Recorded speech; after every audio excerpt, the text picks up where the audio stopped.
nasledujete njezin primjer Petrini. I onda kada vam je teško, zašto staviti osmijeh? Ne zbog toga da ja glumim da sam bolji, ne zbog toga da sakrijem svoje osjećaje, da sakrijem svoje pravo lice, ne. Da bi to bilo pogrešno, da bi to bila masa. Nego ja stavljam osmijeh na lice, želim biti primjer Petrini, iako je možda u mom srcu također veliki primjer. Da budem Šimun Cirenac onome drugome, da se ne zabavljam sa svojim problemima, već da želim izlaziti u susret onom drugom u svojoj obitelji. Pa možda je čak njeme lakše nego mene. Ali želim njega više razumjeti, želim njega više voljeti. Ja sam takav način ponašanja koji je tako lijepo pisala Marica Stanković i tako nam lijepo dala svjedočanstvo, to sam nazvao apostolatom prijateljstva. I htio bih evo da od ovog sada trenutka kada ćemo primiti Božji blagoslov, a do idućeg nacionalnog susreta koga i ja ću tamo sa svojim čalučama, pa volio bi da uistinu počnemo se vježbati u ovome apostolatu prijateljstva.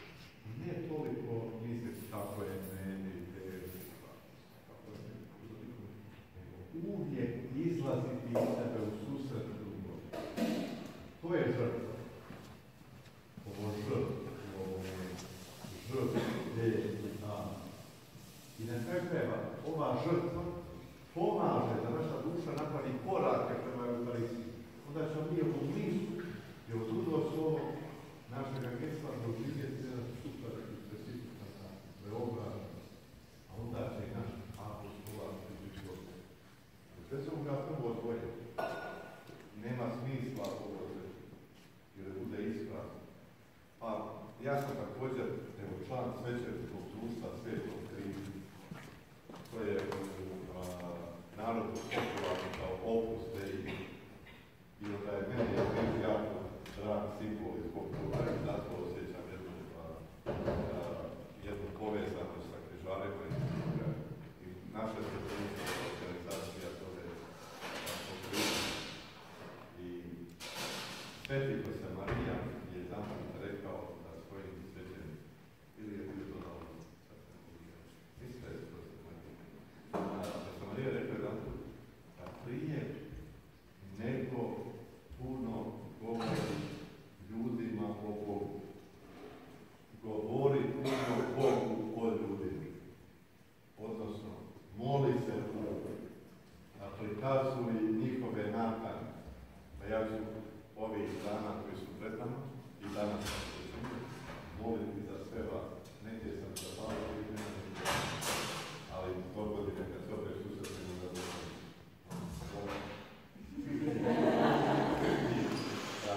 onda i vi probajte sretati prije nego počnete govoriti u apostolatu u svome razredu ljudima o Bogu, svojoj sredini.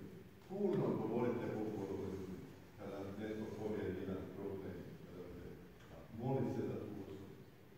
Možda čak zapišiti se u jednu malu vidjeti, a ne bi zaboravili. I onda cijelu priču. Onda se ne dosadam Bogu, ali Bogu je drago da se dosadam. I evo da neka uistinu bude ta žrtva, Euharistija i apostolat, nešto što oblikuje moj život. Ne nešto što ja nosim na svome znanju, već nešto što je odrednica, što ja ne mogu bez toga, što mene definira, što mene oblikuje, što ja slušam. Jer mi često puta mislimo, ja sam Božji, koga ja stvarno slušam? Za koga dopuštam da govorim? Kad se malo tu raspitam, da vidim na čemu. Evo, ja ću se moliti da vas Bog sve spasi. Jer imam osjećaj u srcu da je Bog htio za mene kao svećenika, da odem s puno ljudi u rad. Ne s malo, ili ne sam, ja volim ljudi.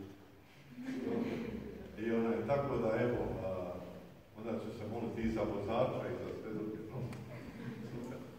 Evo, budite primjer Petrini. I onda kada je teško, budite primjer Petrini. To je žrtva.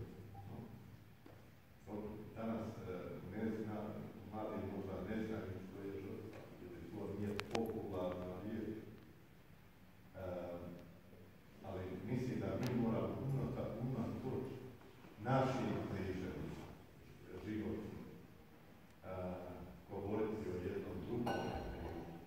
Unatoč sebi, svojim talentom, govoriti o jednoj drugoj osobi. Mučenici kroz 2000 godina su imali križe, bili su mučeni, ali nisu govorili o sebi, nego su govorili o Isusu, o njegovom križu, o križu koji spašava, o Isusu koji je Bog i čovjek, o Isusu koji je preobrazio našu ljudsku egzistenciju i je spasio. I ti u svojoj patnji, u svojoj boli, u svojim nedaćama, u svojim možda nepoloženim ispitima i jedinicama, u svojim padovima i neuspjesima, prestani govoriti o sebi i počni kroz to sve govoriti o Bogu. Onda ćeš biti sličan. Slava Otcu i Sinu i Duhu Svetom, kako bijaše na početku, tako i sada i nazad, i u vijeke vjekova. Amin.